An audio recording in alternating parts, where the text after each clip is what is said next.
Urreratu zitzaion ekusteko zer zan, dakuz gatigu, ta diotza.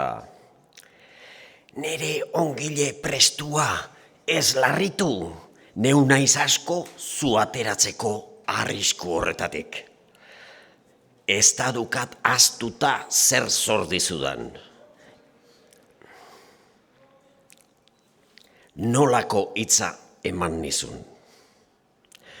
Sagutxoak igo zuen soka edo gatigu zedukaten lokarri sendoetara.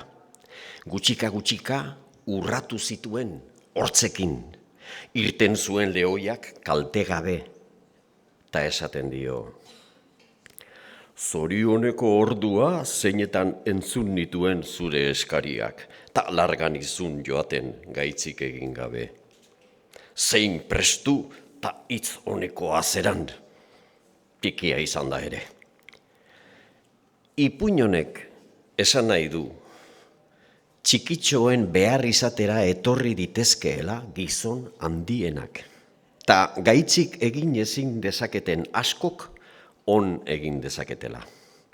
Erakasten ere du eskertsu izaten, eta ez ahaztutzen hartu diran mesedeak. Dionak ez dut inoren beharrik, burua daduka galdurik.